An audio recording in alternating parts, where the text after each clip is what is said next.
Tadi mereka bertanya agama orang tua Nabi Muhammad SAW. Selanjut aja Ustaz. Pokoknya biar mereka tercerahkan. Agama Nabi Muhammad loh, namanya saja Abdullah. Abdullah itu artinya hamba Allah, ya Islam lah. Mana sih? Namanya Abdullah. Kecuali namanya Abdul Yesus, berarti. Nah, ini ya.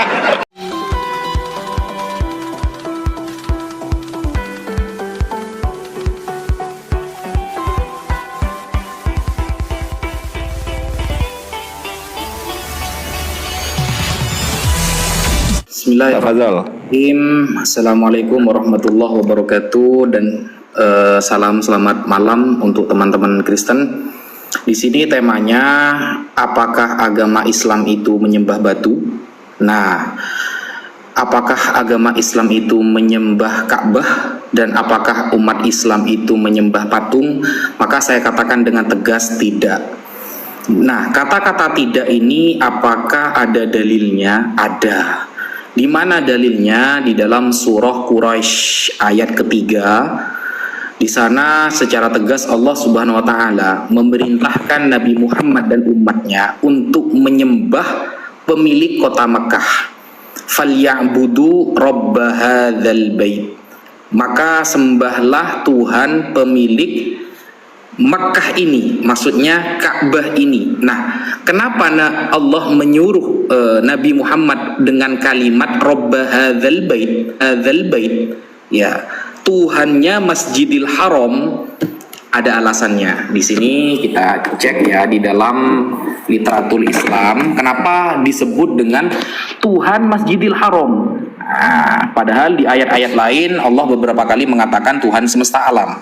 Nah, ini ya, falyabudu rabb hadzal bait. Kita cek di dalam keterangan Imam Al-Qurtubi.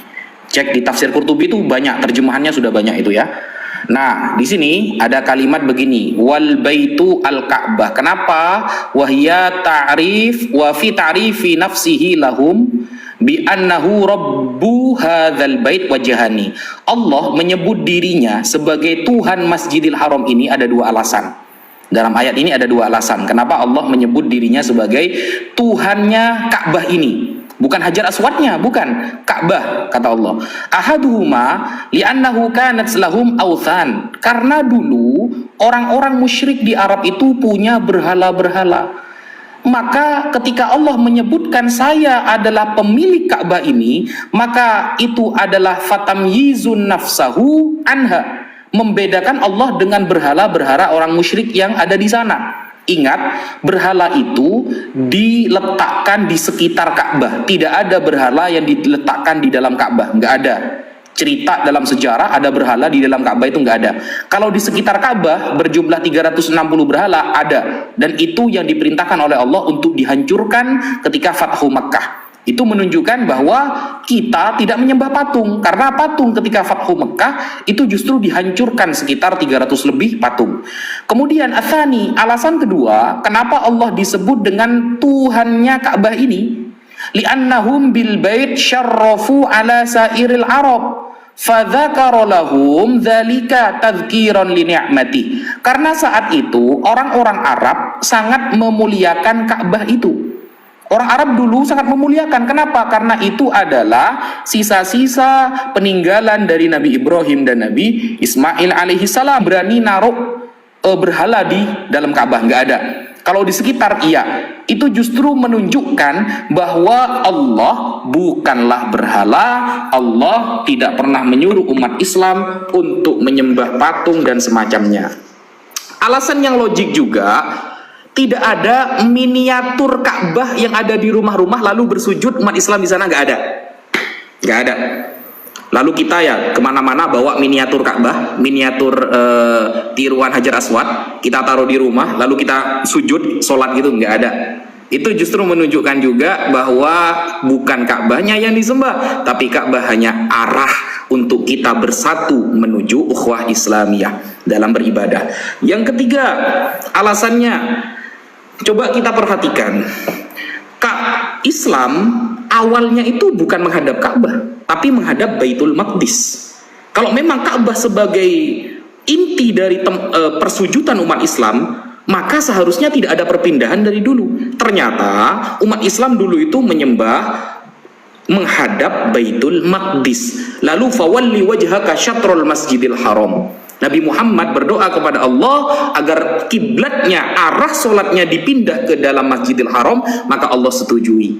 Tetapi apa kata orang-orang geblek? Sayaqulu sufaha'u minan nasi ma wallahum an qiblatihim allati kanu 'alaiha. Orang-orang geblek dulu mengatakan, kenapa Muhammad kok bingung kiblatnya? Dijawab sama Allah, walillahil masyriqi wal maghrib, timur dan barat milik Allah, terserah Allah menghadap kemana. Begitu. Sekian, terima kasih. Ustadz masih ada waktu itu, lanjut Ustadz, gaskan aja. Oh, masih selesaikan. ada? Iya, masih ada, selesaikan aja, habiskan Ustadz. Jadi begini, Islam itu logik, tidak akan bertentangan dengan akal. Kenapa? Karena ketika penyembahan itu ternyata tertentu kepada Hajar Aswad atau tertentu kepada Ka'bah, maka niscaya tidak mungkin Allah meridhoi dulu ketika menghadap Baitul Maqdis. Pales kalau daerah sekarang, daerah Syam kalau dalam hadis-hadis Rasulullah, daerah Syam, atau kalau dalam bahasa Bible itu tanah Kanaan. Nah, sehingga penyembahan menghadap ke arah sana itu pernah disetujui, diridhoi oleh Allah.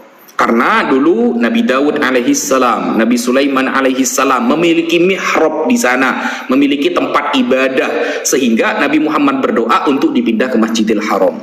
Tetapi di dalam Al-Quran juz 2, Al-Quran juz 2 yang pertama itu, sayaqulu sufaha, orang-orang geblek dahulu mengatakan, ma wallahum an qiblatihim allati kanu 'alaiha. Kenapa Muhammad kemarin pro kepada kita menghadap sana, sekarang Muhammad malah ngadap ke Masjidil Haram?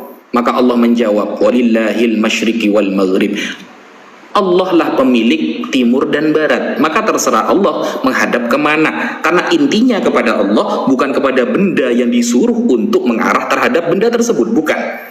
Maka niscaya orang-orang Yahudi pun juga akan dikatakan menyembah batu, karena mereka menghadap kepada batu ratapan. Jadi menghadap tidak mempresentasikan sebagai menyembah. Monggo dilanjutkan Gus Yonatan Anda.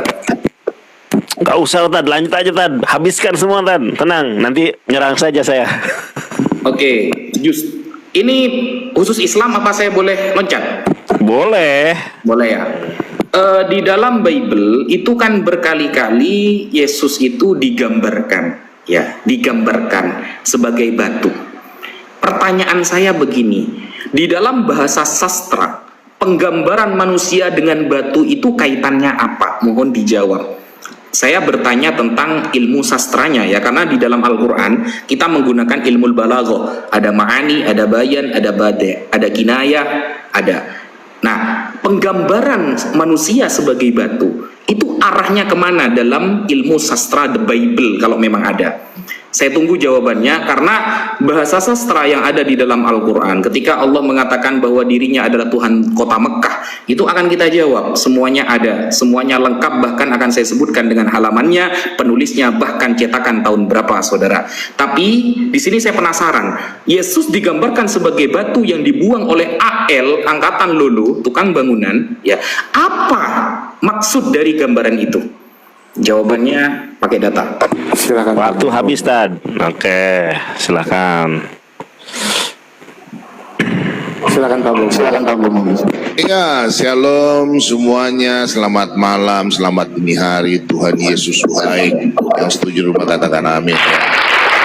Ya, di pagi hari ini Pak Bom berdiskusi ditemani oleh Abang Oki, Ustadz Waifi dan Andaria. Tadi kita melihat bahwa di dalam Alkitab kami Yesus berkata di dalam Yohanes 4 ayat 19 sampai selanjutnya, pada waktu Yesus berbicara dengan seorang perempuan dari Samaria, perempuan itu berkata, Tuhan nyata bahwa engkau adalah seorang nabi. Yesus berkata, nenek moyang kami menyembah di atas gunung ini, tetapi kamu katakan Yerusalemlah tempat orang menyembah.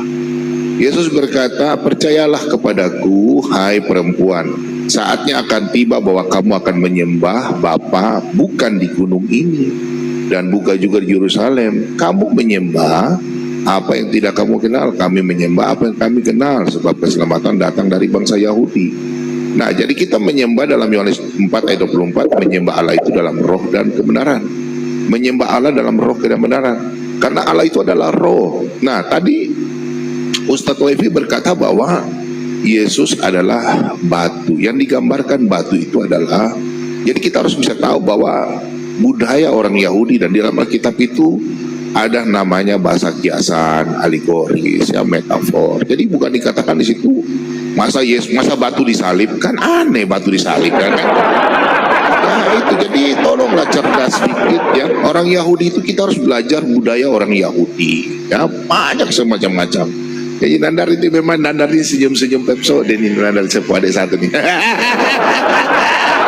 Jadi orang Kristen itu nggak pernah menyembah batu menghadap kiri kanan. Kita menyembah dalam roh dan kebenaran. Kami memuji Tuhan.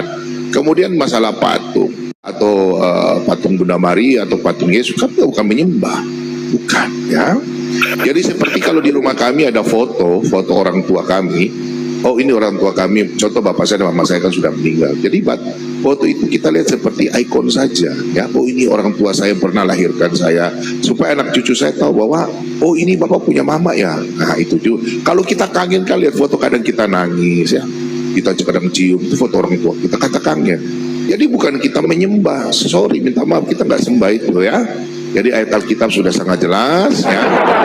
Nah pertanyaannya saya sebelum saya lari ke Oki, anak Oki sebentar aja Oki.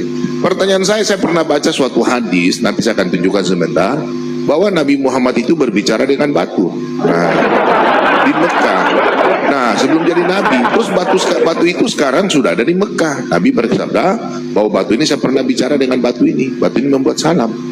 Nah kemudian yang saya mau tanya sama Nanda dan Ustadz Waifi, Nabi Muhammad kan sudah menjadi Nabi, tapi pertanyaan saya lanjut seperti sebelum Nabi Muhammad orang tuanya itu menyembah apa? Karena saya sudah baca dalam Al-Quran, kalian mengikuti mila Ibrahim, berarti sebelum Nabi Muhammad. Yang mana yang benar ini? Coba tolong jelaskan saya. Kalau memang mengikuti mila Ibrahim, berarti orang tua atau keluarga Nabi Muhammad atau bangsa Arab sudah menyembah bukan berhala, mengikuti mila Ibrahim. Tolong jelaskan sama saya. Silakan Oki aja. Oke teman-teman, terima kasih sebelumnya untuk Pak Bom. Shalom teman-teman semua. Selamat pagi ya Pak Ustadz Wapi. Selamat pagi Nandar. Ya ini sebenarnya tema saya dan Nandar.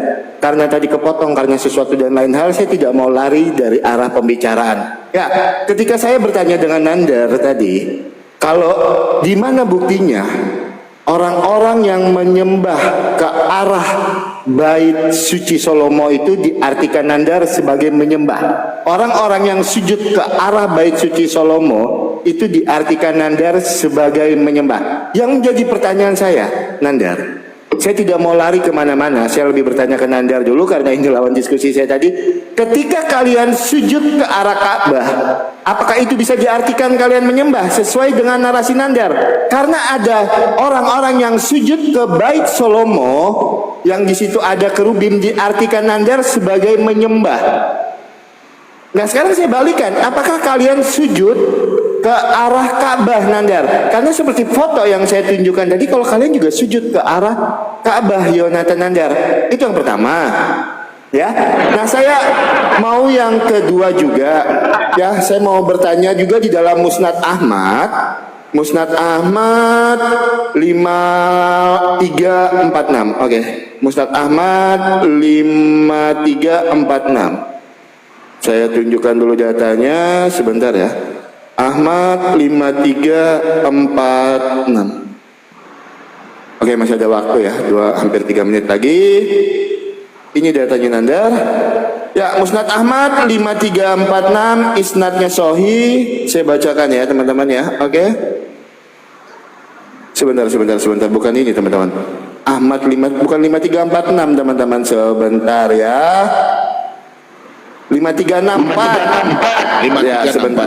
5364. Kebalik ya teman-teman ya, bukan 46. 64 Ahmad 5364. Oke. Isnadnya sahih ya, saya akan bacakan. Mencium rukun Yamani dan rukun Aswad akan menghapus dosa sehabis-habisnya. Yang jadi pertanyaan saya, kenapa di dalam Musnad Ahmad 5364 mencium rukun Yamani dan rukun Aswad itu kok bisa menghapus dosa sehabis-habisnya? Itu tertulis di dalam Musnad Ahmad 5364, apa yang menjadi keajaibannya ketika mencium rukun Yamani dan rukun Aswad itu mampu menghapus dosa sehabis-habisnya. Ya silakan Pak Bom kalau mau diambil Pak Bom waktunya silakan. Baik, makasih. Ya, di sini saya lanjut ya, seperti tadi saya sampaikan, ya. Kita buka, saya ikut Oke punya ini ya. Ya, kita buka di hadis Tirmizi 3557. Saya bisa kasih lihat di sini. Aduh, nggak bisa buka balik kamera ya. Kok bisa? Nah, di sini ya. Di sini Sahih hadis Tirmizi 3557. Saya hanya sambut dengan Oki punya itu, Musnad Ahmad. Di sini sesungguhnya di kota Mekah, terdapat sebongkah batu yang pernah mengucapkan salam kepadaku pada malam hari di mana aku diutus. Nah, Nabi diutus. Mengetahui tempat dan sifatnya, perawi Abu Isa berkata hadis ini derajatnya hasan sahih gharib. Jadi di sini katakan Nabi Muhammad mengatakan pernah batu di Mekah itu ada yang berbicara begitu. Nah, kemudian saya lanjutkan Oki punya itu yang tadi, tolong Nandar dan Ustadz Wifi yang terkasih. Nabi Muhammad, sebelum Nabi Muhammad kan diutus ini bicara batu. Pertanyaan saya, sebelum Nabi Muhammad dan keluarganya, ya, mereka itu melakukan penyembahan kepada siapa? Sebelum, soalnya kalau saya tanya kalian bilang Mila Ibrahim. Nah, pertanyaan saya, tolong jelaskan. Oke, makasih.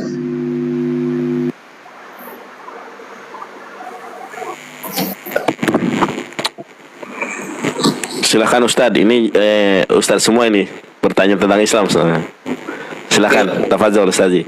Bismillahirrahmanirrahim. Yang pertama, saya jawab yang tentang rukun Yamani ya, ini dalilnya. Kenapa rukun Yamani itu bisa menghapus dosa?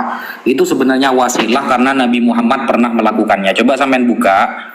Ini hadis Sahih Muslim ya. Ini website yang Mas Oki juga pakai. Sahih Muslim nomor 2224. Ini ya. Dianjurkannya istislam 2 rukun Yamani ketika tawaf dan meninggalkan 2 rukun yang lainnya. Ini hadisnya ya. Jadi Rasulullah juga melakukan rukun Yamani. Jadi begini konsepnya. Itu kan sebagai wasilah. Di sini Rasulullah dulu kan yang melakukan kan. Jadi apapun yang pernah dilakukan Rasulullah lalu kita meniru, ya, itu bisa menjadi penghapus dosa loh. Kenapa?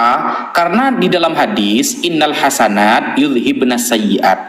Pekerjaan-pekerjaan baik kita akan menghapus dosa-dosa kita. Wa innal sayyiat yudhibnal hasanat. Pekerjaan buruk kita bisa menghapus kebaikan kita. Itu hadisnya ada. Nah, ini ya. Jadi karena ikut Rasulullah. Itu sebagai wasilah. Ini hadisnya, saya jawab ini. Nah, kemudian tentang hadis yang dibawa oleh Pak Bom, sebongkah batu. Begini Pak Bom, kita meyakini bahwa segala sesuatu di dunia ini ya, itu sebenarnya hidup. Cuma yang memiliki ruh adalah manusia. Dan jangan heran ketika ada batu, ya, ada batu menjadi saksi atas firman. Batu bersalam misalnya, mengucapkan salam. Apakah itu aneh? Ternyata di dalam kitab Pak Bom sendiri ada itu loh. Ini ya, Pak Bom buka di dalam Yosua 24 ayat ke-26. Yosua 24 ayat ke-26. Apa tertulisnya? Yosua menuliskan semuanya itu di dalam hukum Allah. Lalu ia mengambil batu yang besar dan mendirikannya di sana, di bawah pohon besar, di tempat kudus Tuhan. Ayat 27-nya, kata Yosua kepada seluruh bangsa itu, sesungguhnya batu inilah akan menjadi saksi terhadap kita, sebab telah didengarnya oleh batu itu segala firman Tuhan yang diucapkannya kepada kita. Jeder. Nah kan, segala firman. Jadi batu ini juga bisa merekam segala firman yang kemudian juga menjadi saksi atas apa yang telah diucapkan oleh Tuhan kepada kita. Nah, kalau di kitab jenengan ada, kenapa ribet di kitab kita? Kan begitu Pak Bom.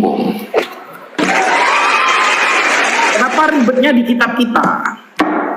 Padahal itu ratusan tahun sebelum adanya hadis, sebelum Nabi Muhammad itu lahir, Itu sudah Yeshua, seorang nabi kan Yeshua kan, orang keren kan beliau kan, orang terpilih kan, punya bangsa dia kan, you understand? Nggak gitu.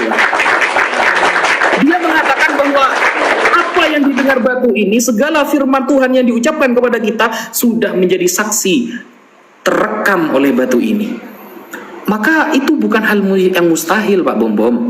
Ketika Tuhan saja bisa jadi manusia, apalagi batu mau dijadikan manusia, kan begitu. Kata teman-teman Kristen kan, Tuhan bisa jadi manusia kok, apalagi cuma batu mau dihidupkan. Kan keren Tuhan kalau bisa seperti itu. Itu kan bukan hal yang hal yang mistis yang tidak bisa dijangkau oleh akal, Pak Bom. Apalagi riwayat yang dibaca Pak Bom itu adalah, ini kalau andaikan riwayat itu sahih ya, ternyata riwayat itu Hasan Soheh Gorib. Pak Bom tidak paham ternyata apa hadis gorib. Gorib itu hadis yang jarang diketahui, Pak Bom. Ya, gorib itu hadis yang jarang diketahui, asing, nggak dijadikan dalil oleh para ulama. Begitu, itu namanya hadis gorib. Kalau mau dikatakan soheh nih, penangkalnya sudah ada. Monggo Gus, dilanjutkan Gus. Nggak lanjut Tad, sampai saya mah 2,5 aja Tad. Masih ada sisa. Apa lagi tadi? Apa lagi Bom? Udah itu Tad. Oh, udah terjawab semua. Milah. Pak Bom. Jadi begini Pak Bom. Anit tabi' millata Ibrahim hanifa. Itu kan tertulis jelas di dalam Al-Qur'an. Kita diperintahkan oleh Allah untuk mengikuti milah Abraham. Milah Abraham ini yang bagaimana? Kan begitu. Maka Al-Qur'an menuliskan di ayat itu hanifa, yang lurus. Makanya Al-Quran di dalam surah Al-Kahfi ayat pertama, apa kata Allah? Alhamdulillahilladzi anzala ala abdihil kitaba wa lam yaj'al lahu iwaja qayyima. Al-Quran yang Allah turunkan ini lurus, hanifa. Maka ketika Nabi Ibrahim diperintahkan sunat, Nabi Ibrahim diperintahkan sunat tertulis di dalam surah Al-Baqarah ayat 124. Wa idzi batala Ibrahim rabbuhu bikalimatin fa'atammahun. Ketika Nabi Ibrahim diperintahkan beberapa perintah oleh Allah, beliau langsung menyempurnakannya. Beberapa perintah itu apa saja? Tertulis di dalam tafsir Jalalain karya Al-Imam As-Suyuti dan Jalaluddin Al-Mahalli. Tafsiran surah Al-Baqarah ayat 124. Salah satu yang diperintahkan itu adalah al-khitan, yaitu bersunat. Kita juga bersunat. Begitu. Monggo, Gus, lanjut. Enggak, lanjut Tad, enggak apa-apa Tad. Masih banyak waktu.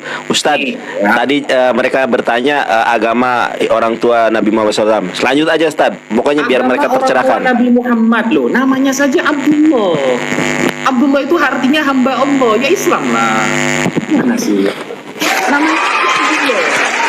Kecuali namanya Abdu Yesus, berarti. Nah, ini ya. Ini ya, tafsiran surah Al-Baqarah ayat 124 ini ya. Ini wa ibtala Ibrahim rabbuhu bikalimatin fa'atammahun. Beberapa perintah yang langsung Nabi Ibrahim sempurnakan apa saja, salah satunya ini. Ini kelihatan enggak? Al-khitan ini ya, saya kasih garis bawah al-khitan. Yaitu bersunat. Inilah maksud bahwa kita mengikuti Nabi Ibrahim. Begitu. Ini di dalam tafsir Jalalain. Nah, begitu ya. Dan tadi saya sempurnakan lagi jawaban untuk Mas Oki. Jadi begini Mas Oki. Hadis itu innal hasanat yudhibna sayyi'at. Kebaikan dapat menghapus dosa. Berarti kan semua apa yang telah dilakukan Nabi seperti sholat. Sholat itu juga menghapus dosa. Seperti sholat sunnah, seperti bersedekah, itu kan hasanat, kebaikan. Itu juga bisa menghapus dosa. Jadi itu arahnya lebih ke wasilah. Makanya Sayyidina Umar mengatakan, antiya hajar la tudurru wa la tanfa. Kamu batu nggak bikin bahaya, nggak bikin manfaat. Lau anni ma ra'aitu Rasulullah yuqabbiluka ma qabbaltuki. Andaikan aku nggak melihat Rasulullah nyium kamu, ngapain aku nyium kamu? Berarti kan posisinya karena dilakukan Rasulullah, bukan karena esensi dari batunya. Jadi apapun yang dilakukan Rasulullah itu berdampak akan menghapus dosa dari diri kita, karena hakikatnya yang dilakukan Rasulullah adalah wahyu dari Allah. Wa ma yantiqu 'anil hawa in huwa illa wahyun yuha. Tidaklah Masya Allah. semata. Kira-kira seperti itu yang bisa saya sampaikan. Luar biasa Ustadz Wapi ini memang maskot teman-teman. Tepuk tangan Ustadz Wapi. Tenang teman-teman, kita belum bertanya ini ya teman-teman, sabar ya. Kita belum bertanya Ustadz. Jangan lupa bertanya Ustadz. Oh iya. Iya Ustadz Wapi. Aduh, silakan. Ya, ya. Iya, tadi sangat blunder ya, blunder sekali. Memang mereka ini nggak memahami kitab Yosua 24 ini ayat 26 sampai 27 ya. Di sini sampai mereka memframing batu merekam. Batu mana yang merekam? Emangnya sini pakai merekam? Aja ini. Jadi mereka dari tadi kan saya udah bilang, Israel itu, bangsa Yahudi itu, orang Yahudi itu, Israel itu, bahasanya itu ada alegoris ya. Harus ayat Alkitab diperkuat dengan ayat Alkitab lain dong. Cuma jangan batu begini baca obyo, batu berbicara. Gimana sih aneh-aneh? Tetap akan bertentangan dengan kitab Imamat 26 ayat 1 dan kitab Keluaran 20. Jangan engkau menyembah Tuhan Allahmu, membuat patung apapun itu, menyembah batu berukir, sujud menyembah. Baca dong Imamat kitab yang lain, Keluaran yang lain. Masa batu bicara, emang batu bicara aneh-aneh aja. Oke. Saya lanjut dulu ya. Tadi Pak Ustaz bilang itu ya. Kita buka kalau di dalam hadis ya, tolong dicatat Bapak Nandar. Jangan kok haho saja. Nah, di dalam hadis Muslim 42222 4222, di situ hadis Muslim sahih. Nanda kok dia. Di situ dikatakan batu memberi salam kepada Nabi Muhammad. Pertanyaan saya, itu kiasan atau benar atau apa? Nah, tadi saya bertanya, Ustadz Wafi belum jawab. Tadi dalam surat Haji Al-Haji 22-27, di situ Ibrahim, kalian harus mengikuti mila Ibrahim, harus naik haji. Nah, pertanyaan saya, Nabi sebelum Nabi Muhammad menjadi Nabi, orang-orang tua itu sudah pernah naik haji nggak? Orang tua, kalian bilang, oke, saya jawab. Sekarang saya bantah. Tolong perhatikan ini ya, Nandarko, tolong catat ini baik-baik. Tetap bertentangan dengan ini. Hadis Bukhari 4027. Ya, tolong baca di situ saja ya. Sini kecil jadi, tolong baca ya. Hadis Bukhari 4027 sahih ya. Di sini katakan, karena waktu sedikit, aku mendengar Abu Raja Al-Taridi berkata, dulu sebelum Nabi Muhammad, dulu kami menyembah batu. Kami menyembah batu. Apabila kami mendapatkan batu yang lebih baik, maka kami melemparkannya dan mengambil yang lain. Dan apabila kami tidak menemukan batu, kami mengumpul segenggam tanah. Lalu kami bawakan seekor kambing. Kemudian kami peraskan susu untuknya. Lalu kami tawaf dengannya. Apabila datang bulan Rajab, kami mengatakan tidak ada peperangan. Maka kami tidak memberikan tombak maupun panah yang tajam, kecuali kami cabut dan kami lemparkan sebagai pengagungan terhadap bulan Rajab. Dan aku mendengar Abu Raja berkata, pada hari Nabi diutus, aku pada waktu itu sebagai seorang anak mengembala unta milik keluargaku. Tatkala kami mendengar Nabi berdakwah, kami lari ke neraka, yaitu ke Muzalama Al-Ghazat. Nah, ini kan sudah sangat jelas. Sebelum Nabi Muhammad jadi Nabi, nah jangan kok ketawa-ketawa Nandar. Ini mana yang benar ini? Mengikut mila Ibrahim, Nabi Muhammad punya orang tua sudah naik haji, seperti surat Al-Haji 27, atau kalian ini ambil batu, sembah batu di hadis Bukhari 4027 sahih. Ini kan sangat jelas. Silakan Oke, yang pertama-tama aku mau sampaikan dulu sama Nandar. Kenapa Nandar tidak mau menjawab pertanyaan saya, Nandar? Ketika sebelum diskusi ini berlangsung tadi, Nandar bernarasi sujud ke arah Bait Solomo itu sama dengan menyembah. Lah, pertanyaan saya, kamu sujud ke arah Ka'bah enggak? Apakah itu bisa diartikan sebagai menyembah juga dengan narasi yang sama yang Nandar bawakan? Itu yang pertama ya. Yang kedua, teman-teman, aku mau sampaikan ya. Saya ada yang report. Aman-aman, tap-tap layar aja boleh, Pak Ustaz. Ya. Yang apa tuh teman-teman? Yang kedua, Pak Ustadz Wafi tadi ketika ditanya Pak Bom, apa agama orang tuanya Nabi Muhammad sebelum Nabi Muhammad menjadi seorang nabi? Pak Abdul Wapi tadi sampaikan namanya kan Abdul, berarti agamanya adalah Islam. Itu yang disampaikan. Pertanyaan saya, kalau memang beragama Islam, kenapa di suatu hadis Muslim 302 sebentar saya tunjukkan datanya. Hadis Muslim 302 derajatnya sahih. Wahai Rasulullah, di manakah bapakku? Beliau menjawab, dia ada dalam neraka. Ketika laki-laki tersebut berlalu pergi, maka beliau memanggilnya. Oke, suara hilang. Berkata, sesungguhnya bapakku dan bapamu di dalam neraka. Kenapa kok bapaknya Nabi Muhammad di dalam neraka ketika beliau beragama Islam, seperti yang Pak Ustadz Abdul Wafi sampaikan? Nah, itu yang pertama. Yang kedua, teman-teman, karena masih ada waktu ya. Oke, sedikit waktunya aku minta Pak Bom di dalam Tirmizi 884, hadis Tirmizi 884, saya cuma mau minta penjelasan aja.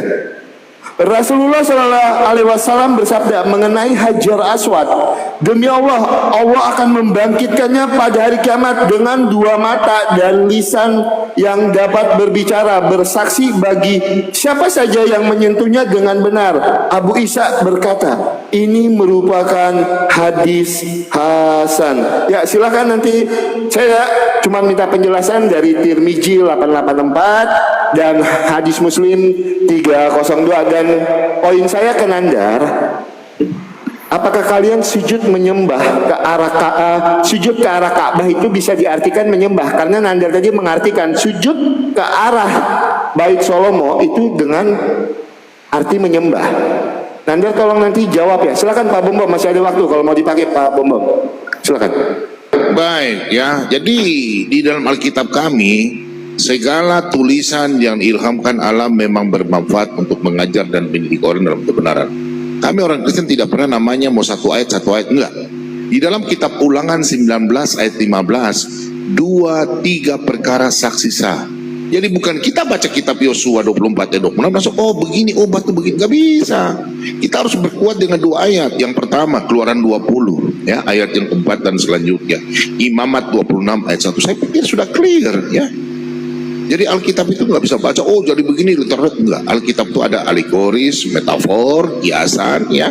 Jadi gitu. Saya pikir nggak terlalu banyak saya mau sampaikan. Tolong ya, karena saya baca dalam surat Al-Quran 22-27, Nabi Ibrahim sudah akan menunggu orang datang-datang naik haji, ya, dengan unta kurus. Nah itu. Nah, jadi Anda mengatakan sebelum Nabi Muhammad sudah Islam, Abdullah, berarti Muslim. Pertanyaan saya tadi, hadis saya tadi. Hadis Bukhari 4027 terus ditambah dengan Oki hadis Muslim 302 dengan Tirmizi 884 itu sangat ekat itu. Coba tolong Pak ini dulu. Oke, saya pikir itu saja. Waktu dan tempat silakan sampean jelaskan. Makasih.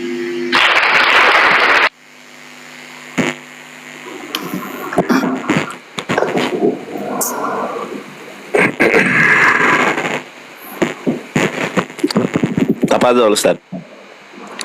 Oke, bismillahirrahmanirrahim. Yang pertama saya ingin menjawab tentang hadis Bukhari dari Pak Bom nomor 4027. Coba ini perhatikan Pak ya. Baca hadis itu memang harus paham bahasa Arab biar tidak blunder. Gini Pak ya. Hadis itu Pak ya, hadis itu tidak melulu apa yang diucapkan Nabi. Coba perhatikan ini Pak, ini saya langsung baca terjemahannya di bahasa Arabnya. Telah menceritakan kepada kami As-Salat bin Muhammad, dia berkata, aku mendengar Mahdi bin Maimun berkata, aku mendengar Abu Roja Al-Ataridi berkata. Jadi Abu Roja Al-Ataridi ini menceritakan pengalamannya waktu kecil. Dulu kami menyembah batu. Ini oknumnya yang cerita. Bukan ayah Nabi, bukan siapa-siapa. Ini yang bercerita masa kecil. Makanya di hadis ini ditutup ceritanya begini. Nih. Nah, ini ya. Dan aku mendengar Abu Roja berkata. Cerita lagi nih Abu Roja setelah jadi gede. pada hari Nabi Muhammad SAW diutus, nah beliau sudah gede nih. Ketika Nabi Muhammad sudah diutus, aku pada waktu itu sebagai seorang anak pengembala unta milik keluargaku. Kerjanya pengembala unta ketika Nabi diutus ketika itu. Tatkala kami mendengar Nabi Muhammad SAW, kami lari ke neraka, yaitu ke Musailamah Al-Kadzab. Musailamah Al-Kadzab adalah orang yang mengaku-ngaku Nabi yang akan diperangi oleh Nabi nanti ini. Dia yang mengaku-ngaku sebagai Nabi palsu. Jadi ini ceritanya Abu Roja, bukan Nabi, bukan ayahnya ini. Gitu loh kalau baca. Beda sama Yosua yang saya bawakan. Ini masa saya menframing ini ya. Coba perhatikan kalimatnya itu. Nah, kata Yosua kepada seluruh bangsa itu, yang ngomong ini kan Mas Yosua, Nabi Yosua yang ngomong, karena beliau seorang nabi.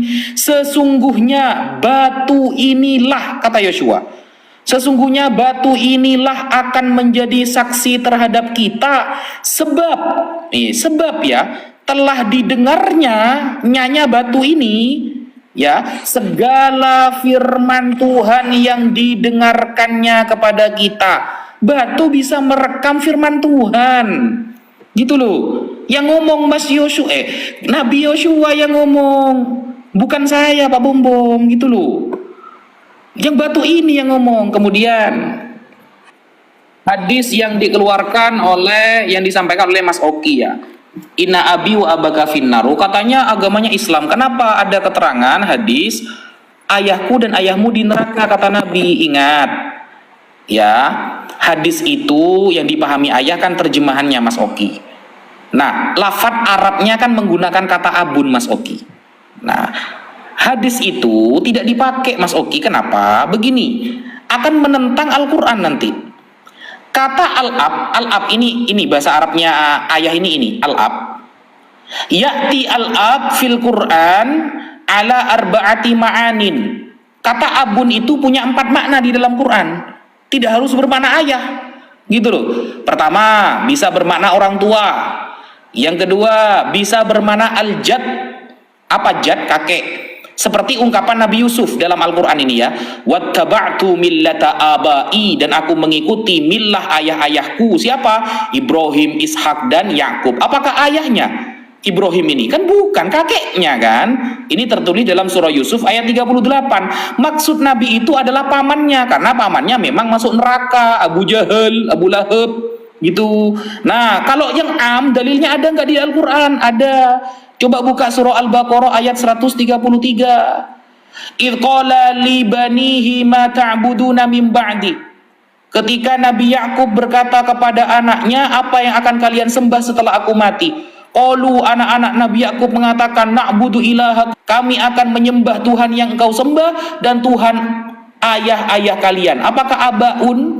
Dari abun itu ayah, ternyata disebutkan Nabi Ismail. Nabi Ismail ini pamannya, tapi menggunakan kata abun, gitu loh. A'mam, kan begitu. Nah, itu ya dalilnya ya. Apa lagi ya? Oh ya, biar sampean yang bertanya ada Gus, saya nggak paham yang mau nanya apa ini. Baik, Ustadz, saya ya. Siap.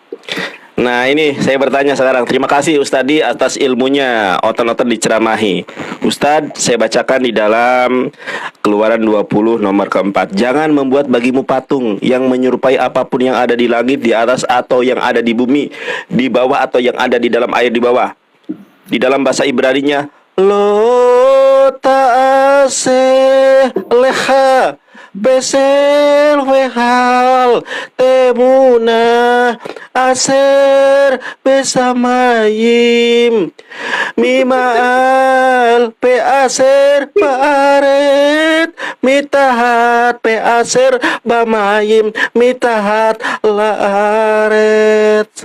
Nah, di dalam ayat Keluaran 20 nomor keempat, jangan membuat bagimu patung. Oke, jadi jangan memfitnah. Oke. Yang kita tadi bahas itu adalah mengenai patung di dalam perspektif Islam dan Kristen, bukan menyembah. Ini suka memframing. Di dalam Keluaran 20 ayat keempat, jangan membuat bagimu patung. Yang menjadi pertanyaan saya adalah, ternyata teman-teman lihat ini. Ya, ini saya tunjukkan nih. Saya tunjukkan Bang Oki nih. Nih. Pak Bom Bom, ini namanya Bait Solomo, atau dalam bahasa Inggrisnya Solomon's Temple. Nah, ternyata di dalam Solomon's Temple ini adalah patung kerubim. Ini nih, singa berkepala manusia, berkepala kerbau, berkepala Garuda atau Raja Wali. Nih. Ini namanya kerubim. Di dalam Keluaran 20 ayat keempat, jangan membuat bagimu patung. Kenapa? Di dalam bait Salomo atau bait teosnya orang Kristen, kenapa ada patung singa? Ini loh patung singa. Bahkan kalau kita cari literasi yang lebih jelas, yang lebih lengkap, bagaimana bentuk kerubim itu? Ini bentuk kerubim. Dalam bahasa Inggrisnya, what does kerubim look? Nah kan? Seperti ini. Ada kepala singa, ada kepala kerbau, ada kepala Raja Wali. Nah, itu yang harus disanggah dan harus ditanggapi. Oh iya Gus, Kenapa? tadi pertanyaan saya di awal gak dijawab loh. Oh iya, Penggambaran Yesus sebagai batu. Itu dalam ilmu sastra itu apa maksudnya? Belum dijawab. Pak Bom Bom sama Bang Oki belum menjawab. Kata batu di dalam perjanjian baru yang ditujukan kepada Yesus adalah batu. Dalam bahasa sastranya itu apa? Apa? Ya, Ustaz. Makna apa itu namanya? Gitu loh. Belum dijawab. Tuh, 2 nih. Jeder, ini baru kita bertanya, Tad. Aduh. Nah, bingung mereka nanti. Pak Bom belum ada suara, dibuka mikrofonnya. Tapi ini nggak pikir kita mungkin nggak sekolah bahasa Indonesia apa ya? Ya. Jadi tadi dalam hadis Bukhari ya 40 ya 4027. Pertanyaan saya kan simpel, pertanyaan saya itu ya. Sebelum Nabi Muhammad diutus menjadi nabi, kalian mengatakan kalian mengikuti mila Ibrahim. Meskipun orang tuanya itu tidak jelas bilang Abdullah, itu kan cuma tafsir kalian saja. Bagaimana sih? Nah, buktinya ini sahabat Nabi ya. Di sini kan Anda mengatakan, ya kan di sini kan Anda mengatakan di sini kan namanya siapa ini? Abu Raja Al-Tari, Mahdi bin Mainum. Aku mendengar di sini kan berkata, aku mendengar Abu Raja Al-Taridi nih. Kalian bilang Abdul, ini kan berarti kan sahabatnya Nabi. Entah itu apa, tapi kan sebelum itu kan mereka menyembah batu, bikin tablik, kan dia bersaksi. Berarti orang-orang tuanya Nabi juga begini melakukan ini. Kalau memang Anda mengatakan kalian ikut mila Ibrahim, mila itu artinya apa? Mila itu artinya apa dalam bahasa Arab itu kalian tahu itu? Kalian bilang sunat. Sedangkan dalam surat Al-Haji, pertanyaan saya, apakah ada bukti orang tuanya Nabi Muhammad sudah naik haji? Nah, kalau ikut mila Ibrahim. Terus nabi-nabi sebelum sudah naik haji. Tolonglah jelaskan nama kami. Kami juga bisa baca. Di sini kan sudah jelas. Jangan bilang Abu Raja. Ini kan pertanyaan saya ini kan meluas sebenarnya. Cuma kami nggak mau bertanya luas-luas. Ya kalian sudah ngerti lah. Bukan anak kecil yang mau ditanya kan. Aneh-aneh aja. Jadi tolonglah penjelasan itu di situ Nabi berbicara batu. Terus tadi ke Yosua, kalian kan tidak bisa memperkuat dengan ayat yang lain. Bila memang batu itu merekam, batu berbicara di Yosua bicara batu dan batu itu, kalian kan tidak bisa memperkuat. Ini kan bertentangan dengan tadi. Nandar juga potong-potong ayat. Aneh-aneh aja Nandar ini. Nandar, lu kalau baca Keluaran 20 ayat 4 jangan stop di situ saja. Baca dong ayat 5-nya. Gimana sih Nandar ini? Keluaran 20 ayat 4 di sini. Jangan membuat bagimu patung dan menyerupai apapun yang ada di langit di atas atau yang ada di bumi di bawah atau yang ada di dalam air yang bawah bumi. Ayat 5 lu gak baca. Lu kenapa gak baca ayat 5? Potong-potong lu. Jangan sujud. Di situ bilang jangan samakan. Jangan sujud Nandar. Jangan sujud menyembah kepadanya. Orang Kristen tidak menyembah sujud. Kalian yang sujud ke Ka'bah cium batu. Aja lu. Jangan sujud menyembah kepadanya atau beribadah kepadanya, sebab aku Tuhan Allahmu adalah Allah yang cemburu dan membalaskan kesalahan bapa kepada anaknya, kepada keturunan yang ketiga dan keempat dari orang yang membenci. Kau baca dalam kitab Imamat 26 ayat 1. Nih Tuhan berfirman nih, jangan kamu membuat berhala bagimu dan patung atau tugu berhala jangan kamu dirikan bagimu, juga batu berukir. Batu berukir jangan kamu tempatkan di negerimu untuk sujud menyembah kepadanya, sebab akulah Tuhan Allahmu. Itu nandar. Sejak kapan kami orang Kristen bikin patung Tuhan Yesus terus kita sujud hom kali hom kali hom? Ada nandar. Mana sih nandar? Oke, lanjut oke. Pertanyaan saya, ingat ya, siapa yang sudah naik haji itu? Oke, teman-teman, inilah nandar, inilah standar gandanya nandar. Ketika nandar membawa tema ini, nandar, semua narasi itu kalau berdiskusi saya tidak pernah tidak mencatat nandar. Ini narasi nandar yang nandar tipu-tipu dengan saya. Ya, jangan jadi fitnahan, ini narasimu nandar. Sujud menyembah ke bait Salomo diartikan menyembah. Ini narasimu nandar, ini narasimu ya. Tapi nggak apa-apa kalau nandar tidak mengakui narasinya. Nanti silahkan cek di YouTube ya teman-teman ya, silahkan cek di YouTube aja itu. Nah, jadi ketika nandar ingin mengatakan kalau kami menyembah berhala karena ada kerubim di bait Salomo, nandar mengartikan sujud itu sebagai arti menyembah.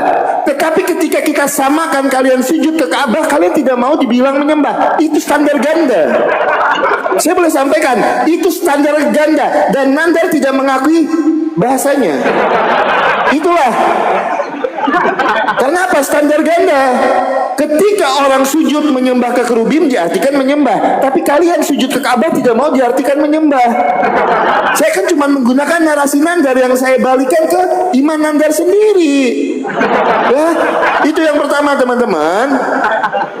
Terus saya mau ini ya, saya mau tanggapi Pak Ustadz Wafi. Oke, ketika Pak Ustadz Wafi tadi bilang di dalam Sahih Muslim 302 itu bukan ayahnya tetapi pamannya. Oke, saya akui mungkin Pak Ustadz Wafi lebih paham Arabnya ya dibandingkan saya. Saya masih belajar untuk bahasa Arabnya dan saya juga tidak paham seperti Pak Ustadz Wafi memahami bahasa Arabnya. Oke, kita anggap di situ pamannya ya.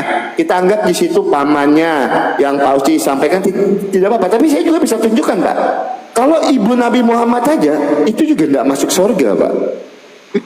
Ibunya Nabi Muhammad itu juga tidak masuk surga. Saya bisa tunjukkan di dalam Sahih Muslim 1621. Sebentar ya, 1621. Sebentar teman-teman, masih ada waktu ya. Saya cuma bacakan yang Sahih Muslim 1621 karena setelah ini ada data yang harus saya tunjukkan. Sahih Muslim 1621. Aku mohon izin kepada Robku untuk memohon ampun bagi ibuku tetapi tidak diperkenankan. Kemudian aku meminta izin menziarahi kuburnya, maka diperkenankan. Ketika Nabi Muhammad meminta izin untuk memohon ampun bagi ibunya, itu tidak diperkenankan Pak. Ya, itu yang pertama. Dan yang kedua, saya mau tanya, yang mengajarkan sebelum Nabi Muhammad menjadi seorang nabi itu, apakah ajaran masalah tawaf mutar-mutar Ka'bah itu udah ada? Atau baru ada setelah Nabi Muhammad menjadi seorang nabi? Poin pertanyaan saya, siapa yang mengajarkan tawaf mutar-mutar Ka'bah itu dan sujud di depan Ka'bah? Yang mengajarkan ya, yang saya tanya, siapa yang menciptakan atau mengajarkan tawaf mutar-mutar Ka'bah atau sujud di depan Ka'bah? Saya minta data dan dalilnya. Yang mengajarkan tawaf mutar-mutar Ka'bah dan sujud di depan Ka'bah itu siapa yang mengajarkan atau menciptakannya?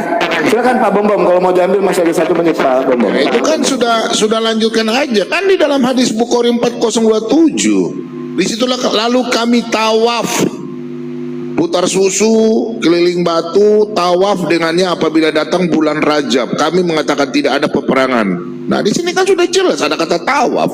Tolonglah baca hadis itu baik-baiklah. Ya, di sini kan sudah sangat jelas. Kalau memang orang tuanya Nabi itu mengikuti mila Ibrahim, kenapa seperti yang Oki tadi sampaikan hadisnya bahwa orang tua Nabi itu ada di neraka? Itu tadi, betul nggak Oki? Ya kan? Nah itu pertanyaannya kami. Betul. Itu coba tolong fokus pertanyaan kami lah. Nah, tadi saya lanjut yang Pak Ustadz bilang masalah batu ya. Di situ kan saya udah bilang tadi ya. Itu kan simbolis ya. Simbolis dalam Mazmur 118 ayat 22, Kisah Rasul 4 ayat ke-11. Batu penjuru itu melambangkan kekuatan, stabilitas dan dasar yang kokoh dalam konteks kekristenan.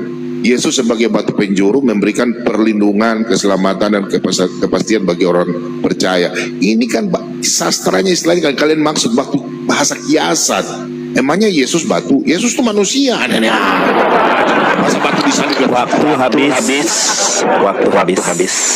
Oke. Di mute. Si Oki diam aja waktu habis dia. Silakan Ustazi. Inilah susahnya ya.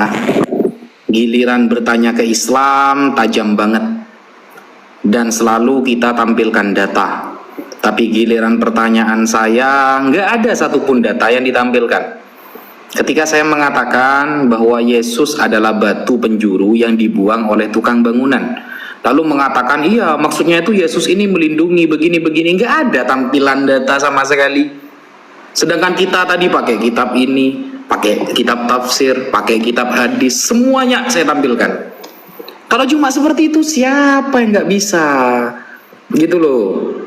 Siapa nggak bisa kalau cuma ilmu sastra itu saya belajarnya 2 tahun loh, sastra bahasa Arab, bukan sastra bahasa Indonesia, bukan. Sastra bahasa Arab, saya belajarnya 2 tahun, namanya ilmu balaghah. Makanya saya siap ketika Anda bertanya kepada saya ada kitabnya di belakang. Kalau cuma dikatakan, yo Yesus ini kiasan begini-begini, siapa yang nggak bisa cuma ngomong kayak gitu.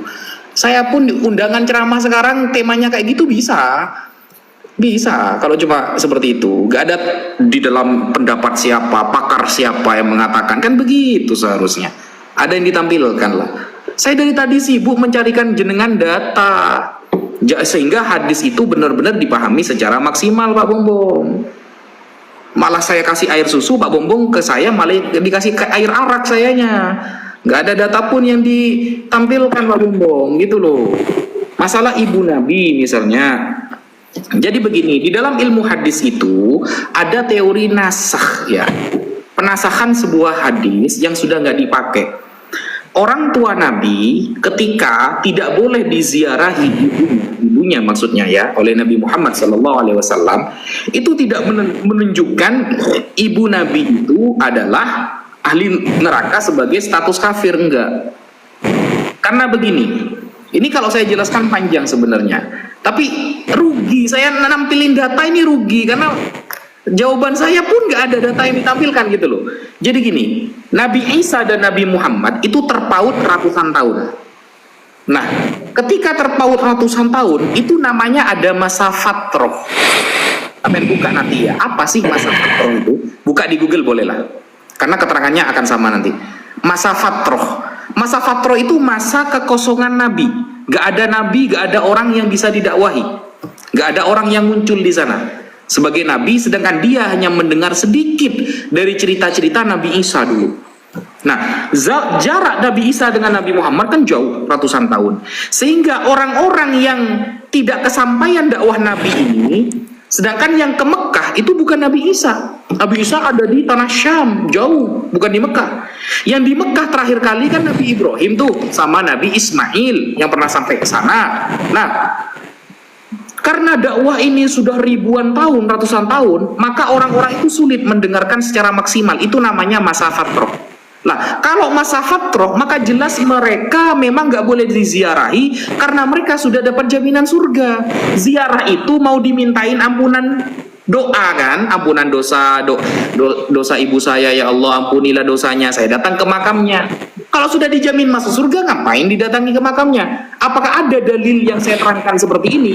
Ada, nih ya, saya buka. Ini coba sampean buka di dalam surah Al-Isra ayat 15. Al-Isra ayat 15. Wa ma kunna mu'adzibin hatta nab'atha rasula. Surah Al-Isra ayat 15. Kita tidak akan mengazab seseorang sampai ada utusan datang ke dia. Itu itu bahasanya ya.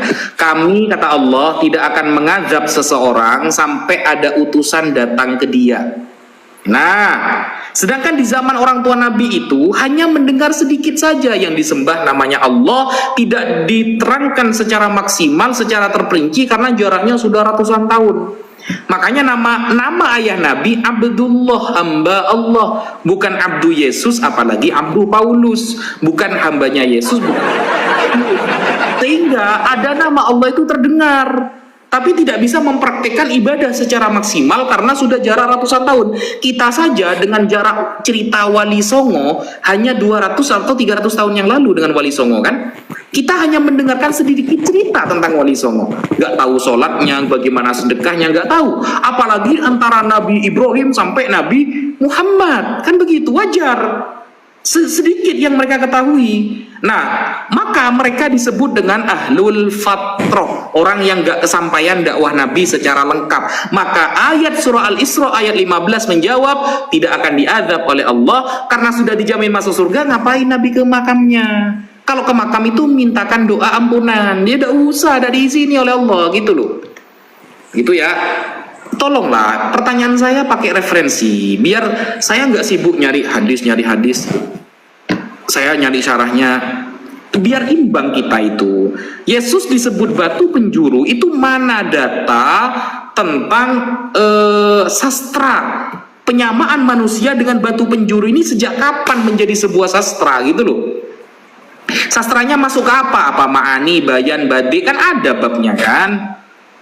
Tampilkan datanya. Kalau cuma masa ada sekolah bahasa Indonesia, siapa yang nggak bisa kalau cuma debat seperti itu?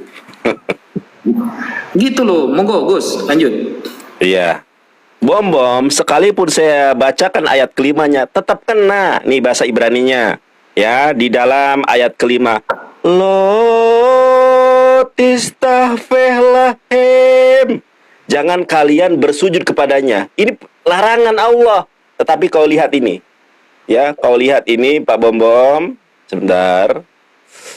Mana ayatnya tadi? Ini nih. Nih, coba Pak Bom baca Yosua 7 ayat ke-6.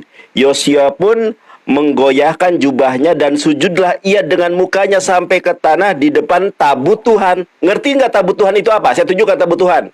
Makanya saya katakan kalian ini menyembah patung. Ini ternyata tabut Tuhan itu berada di mana, teman-teman? Saya tunjukkan ya. Ini Solomon's Temple. Saya tunjukkan tabut Tuhan itu di mana.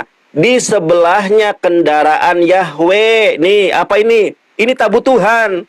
Yosua sujud di depan patung tabut Tuhan ini. Ada patung kerubim, yang mana patung kerubim itu, teman-teman, di dalam Mazmur 18 ayat ke-10 dalam naskah Mesoretik ayat 11. Kendaraan Tuhan Kristen itu adalah kerubim. Yosua sujud kepada patung. Ini bagaimana? Kok kontradiksi? Jangan sujud, jangan buat patung bagimu. Saya tidak pernah membayangkan kalau ada patung di dalam Ka'bah. Ya, ini jelas-jelas nih patung di dalam bait Allahnya orang Kristen atau bait teosnya orang Kristen. Ini bait Salomo loh. Ini bait Salomo ada 2 kerubim. Tahu nggak kerubim bentuknya seperti apa? Baca Yehezkiel. Nah, teman-teman, kita lihat bentuk kerubim ya. Ini bentuk kerubim. Nih, saya bacakan dalam bahasa Inggrisnya. What does kerubim look? Nah, ini bentuk kerubim ini. Ada patung, ada kepala singa, ada kepala kambing, simbol satanik, ada kepala Raja Wali. Ini loh, kendaraannya Tuhannya Kristen semacam ini bentuknya. Banyak matanya di sini. Saya tidak berbicara tentang waktu habis. Terima kasih. Ini sudah 1 jam. Gimana? Ya, saya mah terserah Ustadz Wapi. Silakan. Terserah. Kami sama Pak Bom closing statement, habis itu kalian ini closing statement. Silakan. Ya. Oh, Ya, Silakan Pak Bom. jadi saya kira nih Ustadz ini udah blunder ini dari tadi nih sama Nanda. Tadi kan pertanyaan saya kan, kalau memang Nabi Muhammad punya orang tua mengikuti mila Ibrahim, berarti tidak di neraka. Ini kan hadis sudah sangat jelas. Di dalam hadis 302 hadis Muslim Sahih. Kan tadi Oki sudah kasih tunjuk. Kenapa kita mengulang-ulang lagi, tinggal bertanya. Nabi punya orang tua di neraka. Berarti bukan beragama Islam, tidak diselamatkan. Nah tadi tuh kata tawaf meliling batu tuh, tawaf putar-putar kayak baling-baling bambu. Tadi kalian bilang itu sebelumnya. Nah pertanyaan saya, siapa yang sudah naik haji? Itu pertanyaan saya. Nabi-nabi sebelumnya. Kalau memang dalam surat 22 ayat 27, nabi-nabi kan sebelum saya sudah Ibrahim itu kan Musa, Daud. Tunjukkan sama saya sejarah. Tadi Ustadz ngotot terus sastra. Gak usah pakai sastra juga, kita paham. Orang Yahudi masa Yesus batu? Emangnya orang Yahudi Yesus batu? Aneh-aneh aja. Itu kan sudah jelas Yesus sendiri yang berkata, akulah batu penjuru itu. Kan Yesus mengatakan dialah batu penjuru itu, batu yang dibuang. Nandar selalu bilang, kan itu kan sudah jelas. Ngapain saya masih tunjuk ayat lagi? Nandar selalu bilang Yesus adalah batu penjuru. Yesus kan datang udah senyum-senyum aja tuh Nandar. Sekarang blunder lagi jilat ludahnya. Gimana sih? Kan Nandar selalu bilang Yesus mengaku sebagai batu penjuru.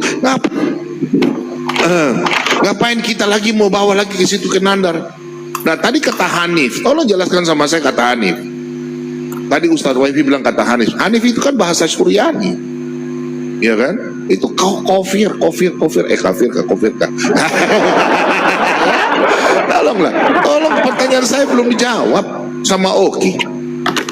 Tolonglah, siapa yang sudah naik haji mempertahankan Al-Quran itu? Kalau memang kan abis Ibrahim itu kan sudah ada naik haji. Tunjukkan orang tuanya naik haji. Buktinya orang tuanya dalam neraka.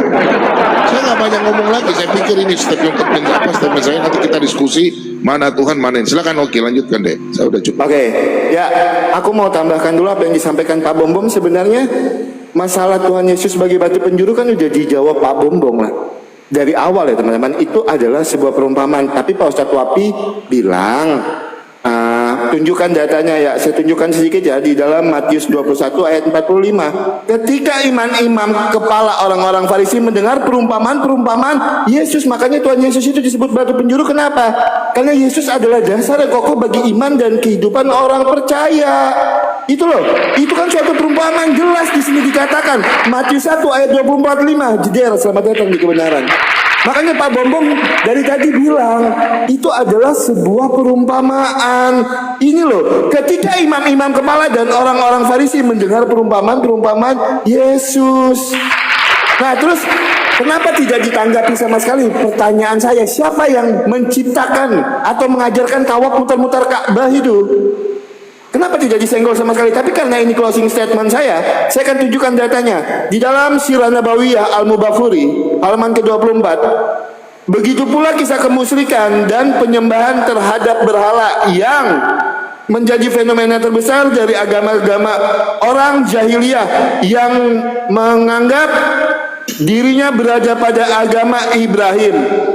Mereka mempunyai beberapa tradisi dan upacara penyembahan berhala yang mayoritas diciptakan Amir bin Luhai. Nah, ini apa aja yang mereka lakukan? Kita lanjut ke sini langsung teman-teman. Mereka mengelilingi berhala dan mendatanginya berkomat-kamit di hadapannya untuk sujud memenuhi kebutuhan. Itu yang pertama. Yang kedua, mereka menunaikan haji dan tawaf di sekeliling berhala, menunduk dan sujud di hadapannya. Sirah Nabawiyah Al-Mubakhuri. Mungkin Pak Ustadz Wapi ada buku ini ya. Silakan cek di halaman ke-24. Halaman ke-24 silakan dicek Sirah Nabawiyah Al-Mubakhuri. Itu pertanyaan saya tidak mau dijawab, tapi tidak apa-apa. Ternyata ajaran itu diciptakan oleh Amir bin Luhai.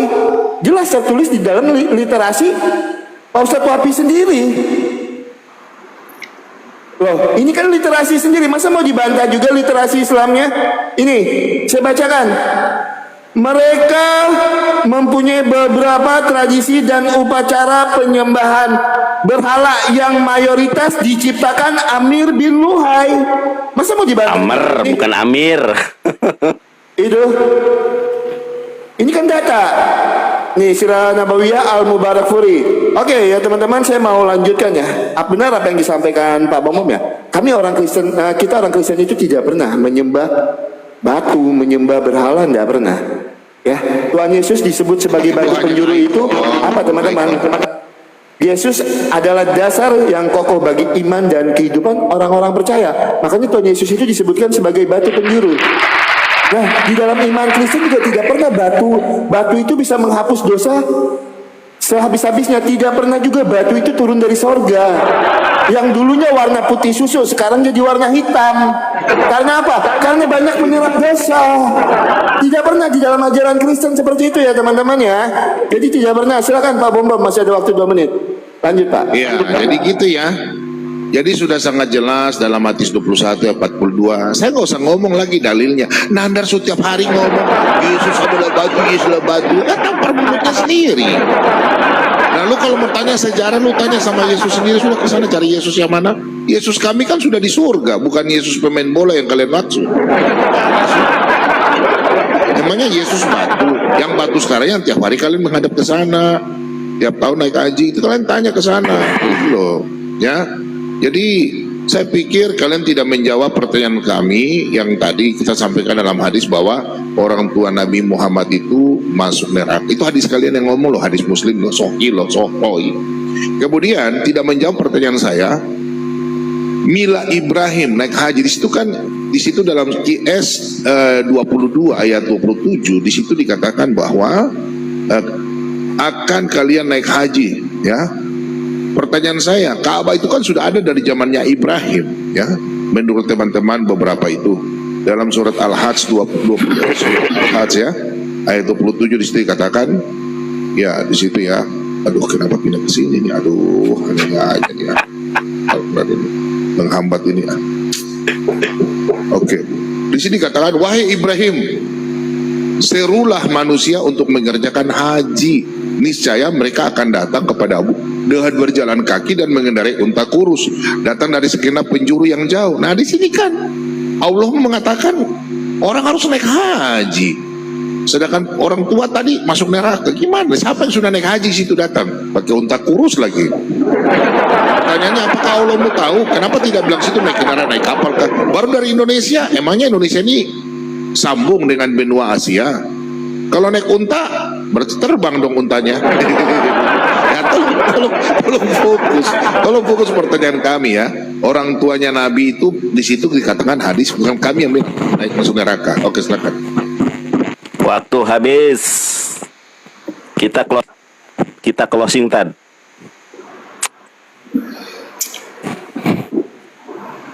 Gak mau dijawab lah yang tadi itu. Nggak bisa Ustadz, jangan dipaksa. Nggak bisa jawab mereka. Ayo, terima. Ya, closing ini ya. Ya. Ya, closing ini saya isi menjawab aja lah. Ya, tapi yang penting kan tidak nyebrang kan. Jadi tentang Amr bin Luhai, sepertinya teman-teman dari Kristen kurang banyak membaca ya, atau baru menemukan sebuah data tapi tidak dilacak secara mendalam. Amr bin Luhai itu orang pertama kali yang membawa berhala ke Mekah. Itu ceritanya panjang. Amr bin Luhai itu orang pertama kali yang mengajak orang-orang untuk menyembah berhala dan membuat berhala di Ka'bah. Andaikan Islam itu menyembah berhala, maka ketika Nabi Muhammad datang dari Madinah ke Mekah, maka tugas pertamanya itu bukan membinasakan semua berhala. Ternyata ketika Nabi Muhammad pertama datang dari Madinah ke Mekah, semua sahabat diperintahkan menghancurkan berhala-berhala yang ada di Mekah dan sekitarnya. Semuanya dihancurkan. Semuanya. Makanya kalau kita lihat di dalam kitab-kitab Sirah Nabawi, kayak buku yang dipegang oleh Mas Oki ya, Al-Imam Sofiyur Rahman Al-Mubarakfuri, beliau salah satu ulama, dalam kitabnya Ar-Rahiqul Makhtum itu kan orang-orang dulu tawaf itu, siapa sih yang ngajari pertama tawaf? Ya Nabi Adam alaihissalam. Riwayatnya ada. Lalu Nabi Ibrahim meneruskannya, lalu memperbagus Ka'bah itu. Ada di Al-Quran malah itu. Bahkan kerjaan orang-orang jahiliyah seperti tawaf dalam keadaan telanjang dan lain sebagainya, itu sebab Amr bin Luhai itu ada di Al-Quran. Coba buka surah Al-Anfal ayat 35. Surah Al-Anfal ayat 35 dikatakan, "Wa makana sholatuhum indal bait illa muka'an wa tasdiyah. Fadhukul adzaba bima kuntum takfurun." Salat mereka di sekitar Baitullah dengan cara tawaf, telanjang dan lain sebagainya, tidak lain hanyalah siulan dan tepuk tangan. Maka rasakanlah azab ini karena kamu selalu kufur. Dan mereka kena azab yang melakukan itu. Pengikut-pengikut Amr bin Luhai itu kena azab oleh Allah. Tertulis dalam Al-Quran, gitu loh. Jadi nggak bisa dikatakan kalau Islam itu menyembah, itu nggak bisa menyembah apa namanya itu berhala. Jadi yang perlu kita garis bawahi tentang closing statement ini, bahwa Allah telah menyampaikan berkali-kali di dalam Al-Quran, Alhamdulillahi Rabbil Alamin. Segala puji bagi Allah, Tuhan semesta alam. Inna solati wa mahya wa mamati lillahi Rabbil Alamin. Inna solati wa nusuki wa mahyaya wa mamati lillahi Rabbil Alamin. Solatku, ibadahku, hidupku, matiku untuk Allah, Tuhan semesta alam. Kalimat Tuhan semesta alam itu berkali-kali secara jelas di dalam Al-Quran, dan ini tidak tercatat di dalam selain Al-Quran. Di selain Al-Quran tidak ada istilah Tuhan semesta alam, nggak ada. Hanya ada di dalam Al-Quran, dan itu tercatat berkali-kali. Sehingga benarlah ketika Allah mengatakan, kullu ma atakumur rasul fakhudhuh wa ma nahakum anhu fantahu. Apapun yang dibawa oleh Rasul dari wahyu, maka ikutilah, dan yang dijauhi oleh Rasul maka jauhilah. Kenapa? Karena Rasulullah mempresentasikan Tuhan yang benar. Tuhan yang benar adalah lam yalid wa lam yulad, tidak beranak dan tidak diperanakkan. Maksud tidak beranak dan tidak diperanakkan itu bukan hanya secara biologis, tapi juga secara istilah dan sastranya. Tidak ada istilah anak Tuhan, tidak ada istilah bapak Tuhan, tidak ada istilah ibu Tuhan atau lain pun. Istilah saja tidak boleh dipakai dan disematkan kepada Tuhan. Kenapa? Itu bisa mencederai kemahakuasaan Tuhan, keesaan Tuhan. Maka ayat itu menentang beberapa paham yang seolah-olah ada semacam satu jenis dengan Tuhan, seperti rupa Tuhan dan lain sebagainya. Maka Allah menetapkan bahwa Dia walam yakul lahu kufuwan ahad, tidak ada yang setara dengan Allah. Mungkin itu yang bisa saya sampaikan. Monggo Mas Yolanta Nandar. Ya, terima kasih Ustadz Wafi. Oki Pak Bomem ini dari tadi enggak menyampaikan data, ya, semuanya berdasarkan asumsi teologi semata. Jadi next diskusi biar menarik pakai data ya. Jangan itu adalah berlindung apa, itu kan asumsi teologi ya, yang tidak mempunyai pijakan hukum dari Bible itu sendiri. Bukankah di mute Pak Bomem, ini waktu saya, waktu sama Ustadz Wafi, jangan di ini. Ya kan tadi Pak Bomem sama Oki sudah closing, masa sekarang ngomong lagi. Bukan hanya tidak mengerti Bible dan tidak mengerti Islam. Bukan hanya tidak mengerti Islam, tetapi Pak Bomem dan Oki juga tidak mengerti Bible. Tadi seringkali menyampaikan di mana, kenapa berkeliling tawaf. Padahal di dalam ayat-ayat Bible sendiri ada tawaf itu. Ya, di dalam Bible itu sendiri ada tawaf, ya. Bahkan berhaji juga ada. Namanya kalau dalam bahasa Ibrani itu hag. Ya. Makanya ada yang namanya itu salos. Salos itu 3 regalim itu berjalan kaki. Gak ngerti kalian? Coba tanya yang bisa bahasa Ibrani, itu salos itu 3. Ada regalim. Ya, regalim itu berjalan kaki menuju ke bait Allah. Namanya hag dalam bahasa Ibrani. Nah, banyak ayat yang berbicara tentang itu. Cuma saya akan menyampaikan satu saja. Ya. Nih, mereka nggak ngerti mereka ini. Aku membasuh tanganku tanda tak bersalah, lalu berjalan mengelilingi mezbahmu ya Tuhan. Kamu nggak bisa baca kan? Nih saya bacakan dalam bahasa Ibraninya. Erhas. Ini pakai ini het Pak Bom dibacanya seperti huruf ho. Erhas benikayun kapai Pak Asobeba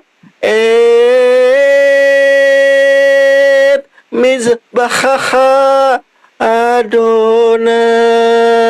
Tuh, ternyata di dalam kitab Mazmur 26 ayat ke-6, aku membasuh tanganmu tanda tak bersalah, lalu berjalan mengelilingi mezmahmu ya Tuhan. Dalam bahasa Ibraninya erhaf benikayon kafai fa asobebah et mizbahaha yod he faf he tetragramaton jeder.